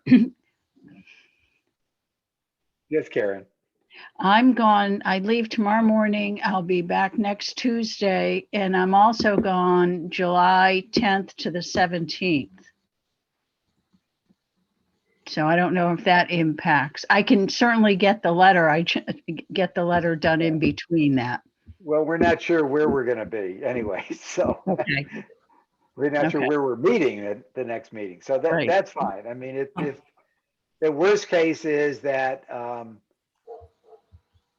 depending on that, is I can just reply to them and says, hey, we think this is great, and we're reviewing it from the Conservation Commission point of view. I mean, so I can kind of give them a heads up, we're doing something without Okay. telling them anything, right? That's probably a good idea. Yeah, So I can do that. So I can reply, note to boroughs, CC, will provide feedback. Okay, so I'll do that. Karen can take a first whack at that, and yeah, we could throw it on our next agenda, and we'll see, how that plays out. But no, I thought they put this has been going on for 3 years, but it's their land and they didn't have to do anything with it. So I thought they were providing some very interesting options, but you're right, they need a developer, right? Or they need the town that says we'll fund the damn thing, which I don't think is going to happen, but I don't know. Okay. Let's see. So back to, why won't that? All right, so I guess I'll stop sharing. So that was, what time is it? All right, we're getting to the last. All right, so we're almost done. That's some updates. So let's see. So Karen provided or attended the Baker's Cove session, and I thought we would have her share with the commission what the highlights of what happened there. I really enjoyed attending that meeting, so I want to say that up front. They had a very full agenda, and they were right on point throughout the meeting. The first part of the meeting was a PowerPoint by Dr. Sima Eben from Yukon Avery Point. And she presented a PowerPoint that quickly reviewed the history and not so quickly of the Clean Water Act, and then some work that her students had done on non-point pollution in our waterways. And one of the things that she emphasized was that there needed to be a lot more outreach on non-point water sources, because even in developments where the focus was to prevent non-point water pollution, that it was still occurring, that it really didn't make that much of a difference. She also shared a website called How's My Water. I don't know if everyone on the commission has ever gone to that website, but I went to the website and I do have the 3 different links that it's very, very easy to use. You can put in your zip code and you can see the ratings of the water in every single area around here from 3 different perspectives. It's it was just really, really informative. Maura reviewed the 18-month simplified work plan that they've developed to achieve the 4 goals that they've set. And they're very, very goal oriented, and they're looking for leaders for each of those areas right now. They developed a brochure that's ready and published, and they're looking to make it available at different town activities this summer. And I'm sure it'll be available when the town hall opens up. An updated report was given regarding the sewer blockage at Avery Heights. And again and again, they said the necessity of outreach and education to prevent things like that and to prevent the non-point water pollution just needs to be ongoing. Heidi reported that the sale of rain barrels, and I think we talked about that once here, the sale of rain barrels was disappointing, and she asked everyone to encourage people to go. Today's the last day you can order them, so after today, that's it. And then there was a brief review of rain garden projects to help with runoff. Eric Thomas from the state, from the deep government, from deep, wasn't able to attend the meeting, but he asked that all this information from them, like front door services have opened up statewide starting 6/1, deep office staff returned to 50/50 work on 7/1, 2021 319 grant awards are going to be announced this month. What else? There's a tree planting grant anticipated and coming out the summer of 2021.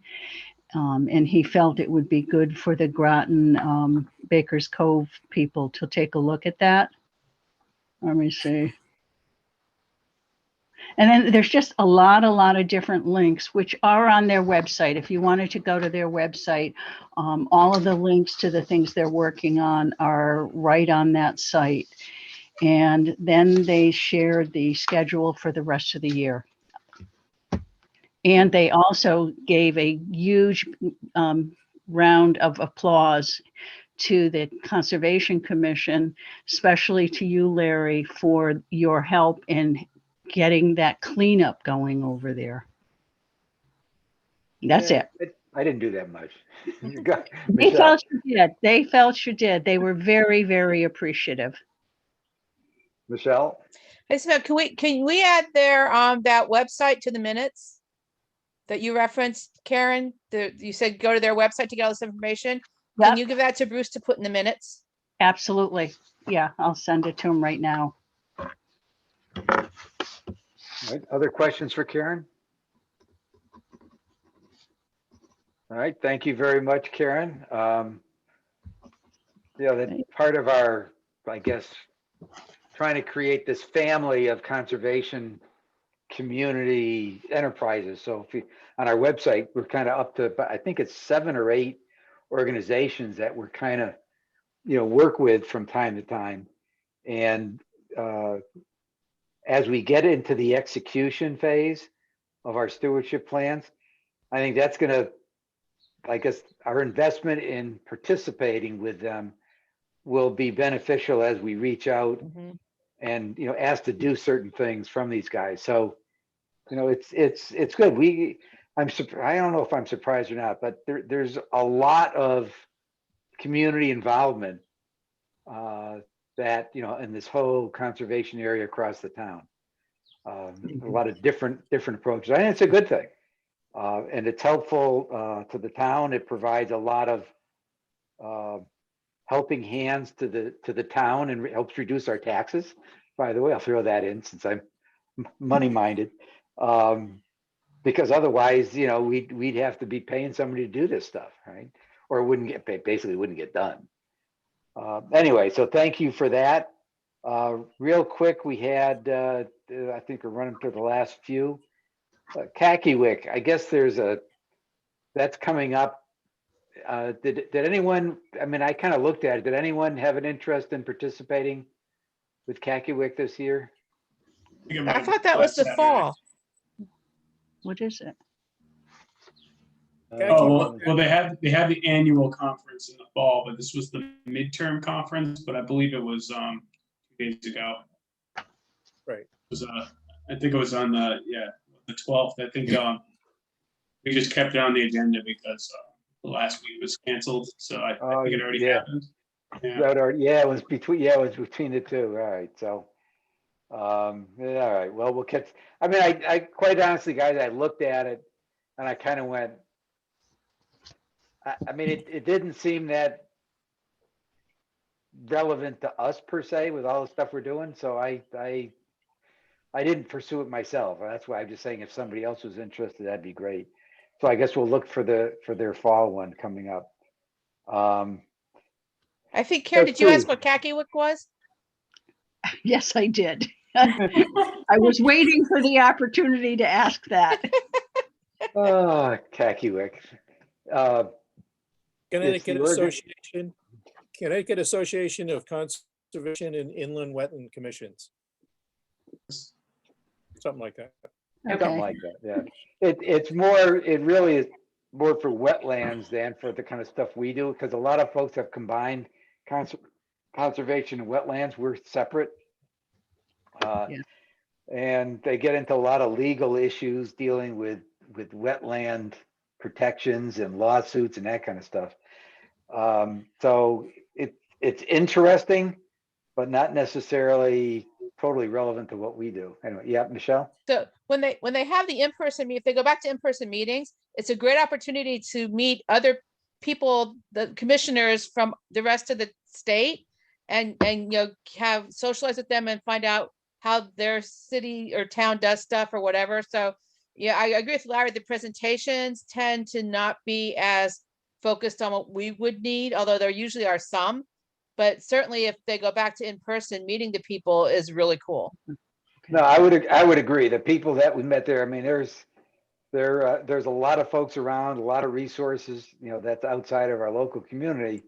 And it does give the chance. I think that does have value. I'd agree with you on that one. Yeah. Next item is the Bike Summit Tri-Town Trail 2021. And Bray is our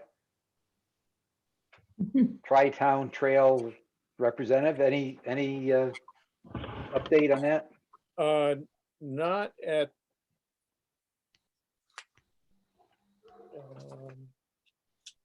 Let me see.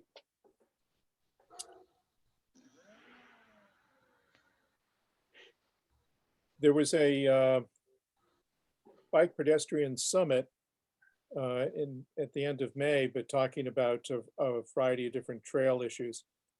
The next not Tri-Town Trail, but the next Trails Task Force meeting is coming up on this Thursday, and they only meet every quarter. So we're coming up on that quarter meeting. Unfortunately, I can't meet. I have a work commitment. So if anybody else would like to, it's at 4 o'clock on this Thursday for the Trails Task Force, in which they'll talk more about this and have more an update that we can then share with the commission. So if Michelle or if anybody else was around. Yeah, I have another commitment that day, unfortunately. Okay. I'm going to be. I'll attend, so I can update you on in July, unless someone else wants to join too. But I always go to those meetings. Thank you. Thank you, Bruce.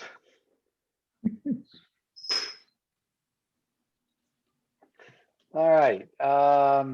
SCARA. So this is something else that I worked on. Let me bring it up.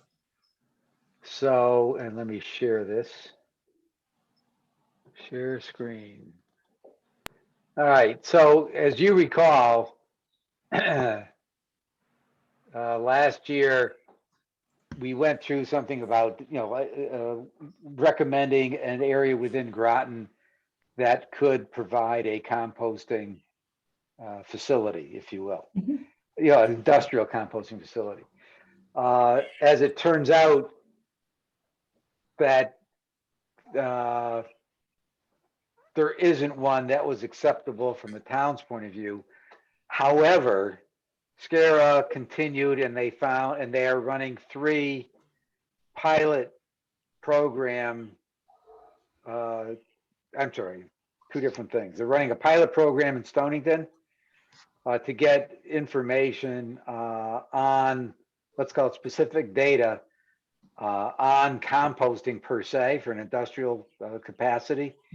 And they have 3 potential sites, not in Groton, to place this facility, which would support Groton, right? Just not in Groton. Right now they're saying they're under negotiations, and wasn't willing to share who they were, but it's still in the geographic regional area. So they got deep approval. Oh, that's just my dog. They've got deep approval to do the test. It's 8 to 10 weeks. They may do a second pilot. And I already mentioned this thing. This is a note I sent to John Reiner on giving an update on composting. They're doing a mix between mulch and organic waste, which is how they do these things. So it's a 30-50 versus a 50-50, and see what it is. And then they're working to create a business model. So they're working on a wholesaler out of Texas where they ship this stuff to, they bag it and resell it. So there's a variety of things. This is high quality compost, right? Which is what you'd buy out of Home Depot, let's say, versus, what we go to the transfer station now and shovel it into our truck. That's what we call low, don't take this the wrong way, Bruce, that's low quality compost.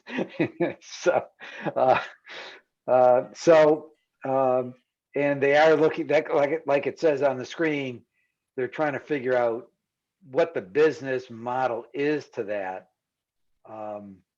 I kind of added, what's that cost benefit impact of Groton? I did ask him what he thought was the percentage of organic waste in the town dumps volume. And we pay through taxes and a bunch of other things to get, for waste. So there's a variety of things that would help us. I did come across, and I'm recommending several recommendations. How's that? And I get my question to the commission is, do you support these recommendations as the commission's recommendations versus just my thoughts on what they should be, if you get the difference there? Take the weight of a formal commission input. So the first one was that I thought that SCARA should present to the town council at the appropriate time in late third quarter after the pilot, and kind of talk about this and how Groton, the town of Groton, could participate. Second one is to, and this might be with a sustainability office, is what would be an organic waste reduction program for the town of Groton. And now typically the way they start off is they started industrial. They start off with restaurants, supermarkets that have excess food, schools, we're not into residential, we're into more commercial waste. Utilize the Northeast Recycling Council, and this is one, directly to the town staff, to what is the definition of sustainability position? I mean, that's something I started from the get-go as well. Okay, it sounds good, but what's this position going to actually execute? And therefore, what are the job requirements to fill that position? And he related to me that there's a number of contacts out there that can provide input and support for him. Now, there was also two companies he said that we should reach out to. I did not. One is Blue Earth Compost, the other is Center for Eco Technology. And this one, these guys get a little bit into more residential programs where they actually, have routes where they pick up the organic waste and process it. So that's a question of, should we look into that? And then back to almost what we talked about before, is expand this and getting the rest of the town's conservation community involved in organic waste reduction program. So I thought I'd throw it out there. I know there's been some, well, I guess Kristen was the one, I guess, that was hot on organic waste. She's not here. Darn. So, but I was just wondering, what the feedback is from you guys in terms of your support or of modifications to the recommendations that I have on the screen. Michelle was first, then Bray. I think they all sound great. Good job, Larry. Bray? I agree with Michelle that supporting this. I guess the question I have is,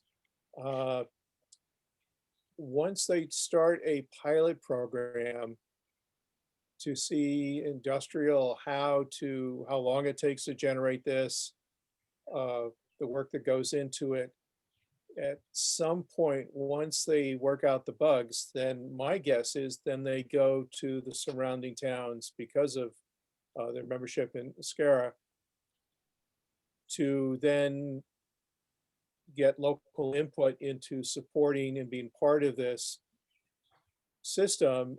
And they are going to probably come back and say, well, this is what's going to work best for us, Right.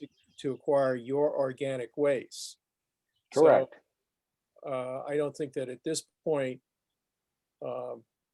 we can start necessarily talking about a system of collection until we have a better idea of the person at the other end, how they want to receive it. No, that's fair. Yep. Other So comments? I would just say we continue to support moving ahead on this. This is all good of getting organic Yes. waste, out of our waste stream, and then actually doing something productive with it. And I very much like Larry, your comment about the cost analysis on all this, the collection system, and then how can we take advantage of the product that comes out, for instance, if we'd like to. Yeah, the downside is that if we don't do something, the estimates that the cost of waste disposal is probably going to double in the next 10 years. Right. So, if we do nothing, so it's the point is that we're going to have to do a lot of work just to keep the cost the same. Right. If you think about it, right? So this is getting to be a big issue, and the sooner we start thinking about it and doing something about it, then the easier it's going to be to manage. But it's a, we spend what I think I said $2 million a year in the town of Groton. I'm trying to remember my analysis from the plastic stuff. So that says that's another $2 million. I mean, we're not talking chump change, right? $1 million here, $1 million there adds up to real money. Certainly from the town's point of view. Other comments? I agree. I think this is great. I don't have any objections to any of these recommendations. I think it's great. All right, so the sense is that I didn't overstep on any of these, that we won't do 4 or 5 until until we see one. But 2 and 3 kind of go together. That says, what do we do about the Office of Sustainability? And that we got to kind of lean on Bruce and his band of folks in the town staff to get that moving appropriately. So I think that's kind of how that works. All right, I appreciate the feedback, and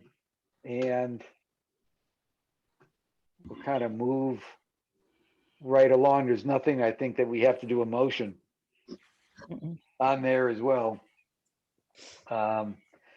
Now, the next item, or the last item that I had, is our action items. And if we go through real quick, then maybe we can, I think it's 7 o'clock, we might end early. Let's see. What's your definition of early? Before 8 o'clock. Oh, I'm used to zoning meetings. I'm sorry that we go to 10 o'clock at night. I mean, so I apologize for that. Where am I? I'm looking for my, why isn't that? Oh, there it is. No, that's not it. There it is.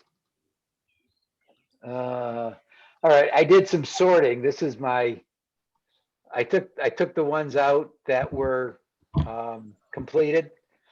And last time, I appreciate that most of these have names associated with them. And I thought it might be useful just to quick go through these in terms of where we're at. So I think June 5th, is this the one that's out there, Bruce? I'm trying to remember the one that's out there. Yeah, they sent me one right before I put it out there, so. Yeah. Well, no, I think I know. Well, anyway. So, and these are the short-term ones.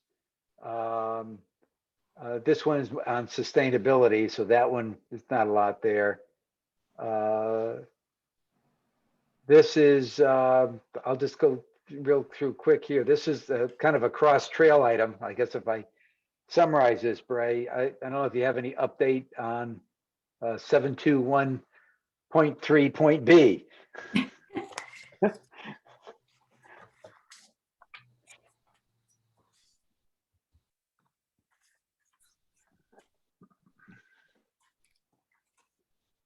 I do not at this point. All right.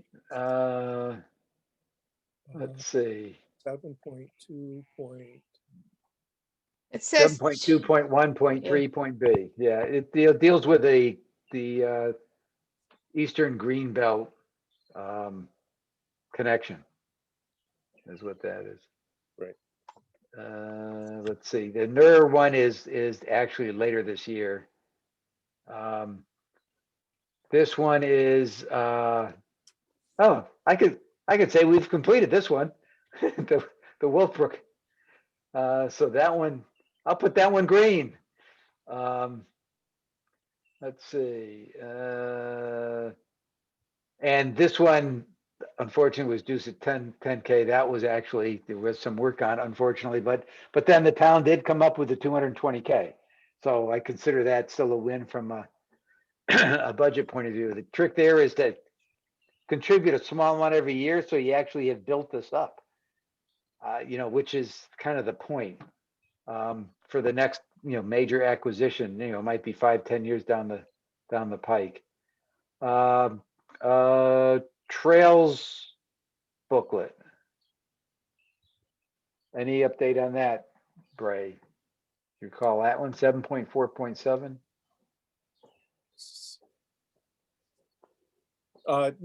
No, because it's still a work in progress, and this spring, when I first was thinking about it, and then starting to get involved with the trail books, and then it's morphed into a lot of different directions, and there hasn't been refocused into one final product at this point. it's still a work in progress. The big thing right now is the adjacent lands to Pequot Woods that we're trying to fracture different small parcels of open space lands next to Pequot Woods, of getting the town council to give permission to form one single property called Pequot Woods that includes all those small adjacent properties. Adjacent properties, yep, I remember that one.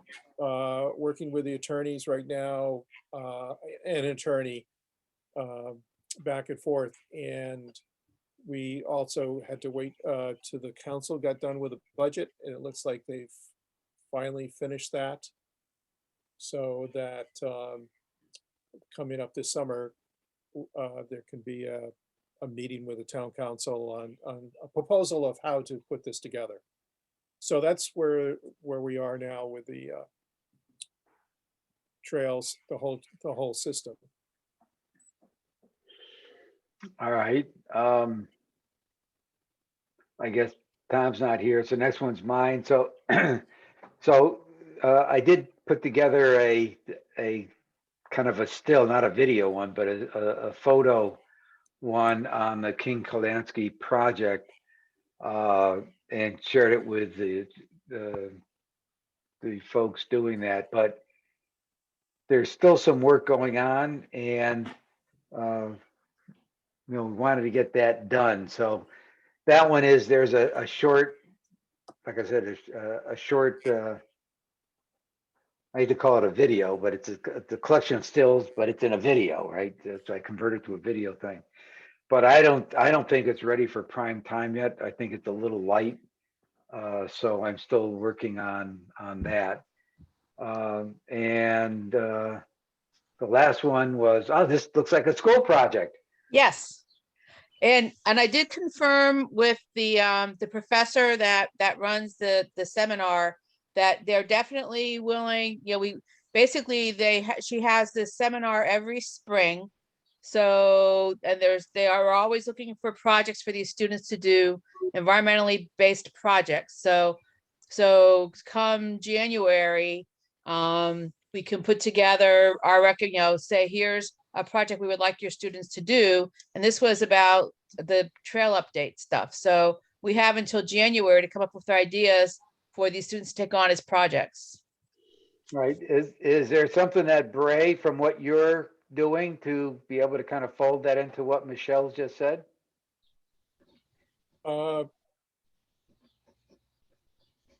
Right now, having a mechanism to fold things from fragmented into one whole is what I'm overseeing at the moment.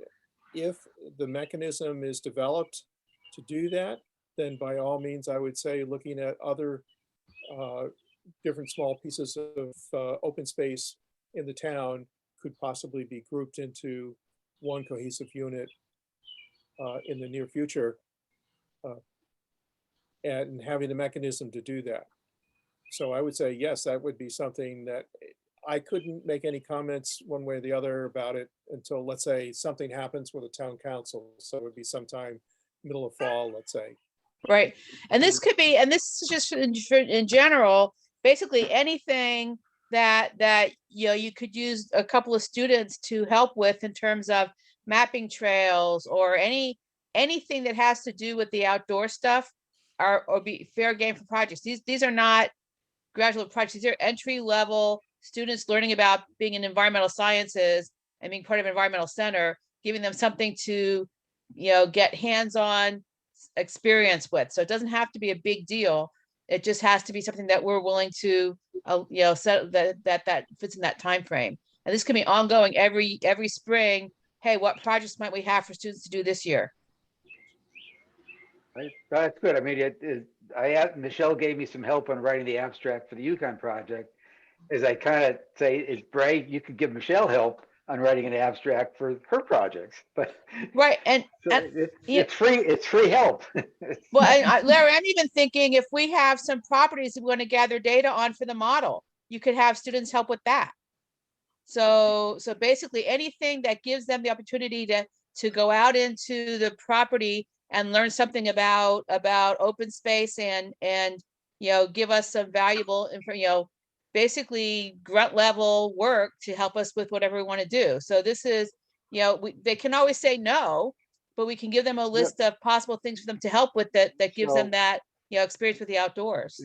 So if we were going to do a stewardship plan for the Wolfbrook property, doing a survey of that, or specific, certainly with historic, I mean, there's a lot of different things in that property. That would be Yep. an excellent parcel yes. for them to look at. As long as we can give them the guidance and the details, so here's what to do, here's what to look for, go out and get us the information. Any of that stuff is fair game. And what is there a name of this program that I could? Yes, this is the Goodwin Nearing Center for the Environment at Conn College. Goodwin Nearing Center for the Environment. For the Environment at Conn College. Yep. All right. Super. No, that I think could we can kind of fit 3 different objectives right there on that one. Yeah. Right. And the other thing is, even like when we get to the point of we're doing these, getting volunteers to do the land and stuff, they'll help with that too. Because they do that for Avalonia all the time. Wow. All right. Yep. So I mean, we do have some, the colleges, and I was going to say universities, but UConn's got the Avery Point one, but taking advantage of that, and as I think I said earlier, that the college student today is so much more attuned to environmental issues Yep. than I ever. I mean, hell, I didn't even know how to spell it when I went to college. And now it's a key consideration. So I think there's that resource there that, we've now talking about 2 ways of tapping it, and there might be more out there. So I talk to each one of you is, you might want to think about if you have an affiliation with some, and even if it's a high school. I mean, it doesn't have to be college. So some of these projects could be done at the high school level, local. Is think about that, and certainly, reach out or see if you can line up something. I think you'll find, at least what I did, I was surprised. Like I said, there was eagerness to work on this stuff. Yep. So this is good. Unfortunately, it's because of the disaster coming down the pike, but at least it's good that that there's a recognition and a willingness to do something about it. So I think that's a good thing. Very good. All right. That is, I kind of worked in almost anything of the chair. The next thing on the agenda was hold on, let me stop the share. Stop the share. Oh, that has a bad connotation. The report of chair. Well, I kind of threw everything that I was doing in there. So my only other thing was, where's our next meeting? And we covered that at the beginning, which is we don't know. So Bruce will let us know, and we'll let you know whether it will be in person or not. So I will, ask, are there any other new business items that any of you wish to bring up?